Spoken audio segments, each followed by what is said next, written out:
Hey guys, it's Chris here from Border Outfitters. Today we're tying a very easy scud pattern using UV resin. We're going to start with an RX size 12 curved nymph hook. I love these hooks. Just going to tie on flat wax nylon, and we're just going to go halfway down the hook, and then what we're going to do is tie in a kind of floss. Now, I'm using flat wax nylon here in a green olive color, but normally I'd use a brighter tinsel or even like a neon orange. You can have a lot of fun with different colors. We're going to tie this in and go the rest of the way down the hook well into the curve, and this is going to determine both the shape and size of that scud pattern. So now we're going to use ostrich herl. This is going to be used for the gills. I would normally use a white ostrich herl here. I've got black here today. It does work as well. And again, you can mix match different colors. But a white UV herl works great for gills. So I'm going to tie up to the front of the hook. I'm just going to whip finish that to lock it off in place. And now I'm going to move that out of the way. And now we're going to palmer this ostrich herl up the hook. Very tight concentric turns. Watch that hook point. You don't want to break the herl off there. And this is going to provide all of those little kind of legs and gills coming out of the bottom of the scud. We're going to basically work our way almost up to the eye of the hook. Again, don't crowd the eye. We're going to build a little bit of a head here. We're going to lock that off with thread, and then we can clip off the excess.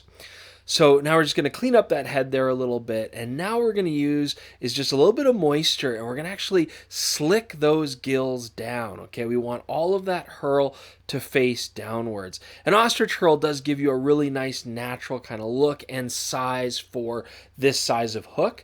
You could go with something like emu if you were going to do a much larger hook, but really ostrich is perfect.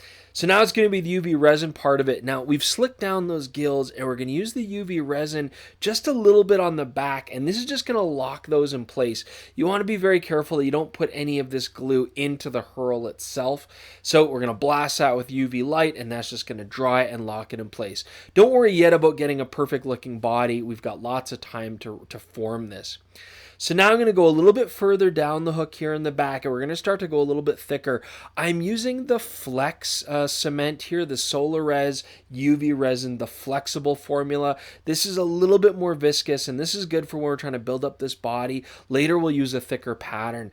Now I'm actually going to do a curve on the back, and I'm going to start to build up a little bit on the sides here as well.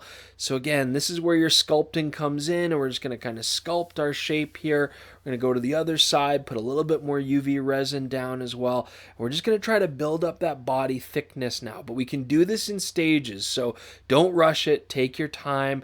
Let gravity kind of form it into a bubble shape here, as you can see, and that looks good. We're going to blast this with UV light just to lock that down in place. And we're just going to do subsequent layers of UV to get the shape going. Okay. So we've locked that down. Now what we're going to do is we're going to take a little bit more here, just build up a little bit more of that curve on the back. I'm not going to do any more on the sides here, but I want to get that nice scud shape. Now what we're going to do is we're going to take our rib, and we're going to wrap the rib up through the gills and up the hook and over the UV back. And now that it's solid, this is going to kind of make this cool floating kind of spiral of color.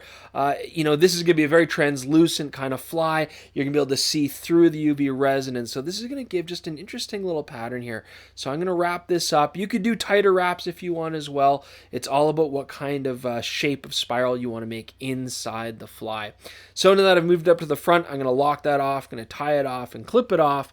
And now I'm going to whip finish the head, and that's basically going to do it for the tying thread. So I can go ahead and clip off this black fly tying thread as well, because now the rest of the fly is all going to be built up with UV resin. Now I'm switching to the Solarez thicker, harder formula. This is going to build up a lot of bulk really quickly, but it's also going to dry very solid and hard and give it that nice solid protection on this fly. So you can see we're really building up that pattern, and you can see that spiral now being magnified by the UV resin and showing through.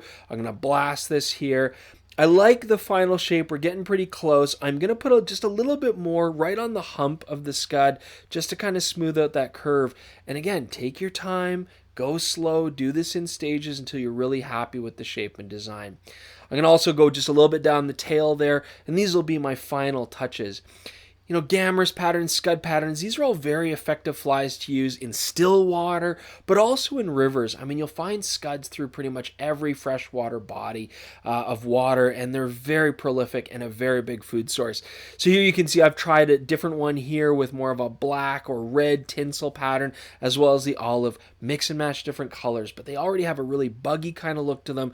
They're very strong as well. Hope you guys enjoyed this pattern. You can find all the materials you're looking for at BowRoach Outfitters.com. We'll see you guys soon.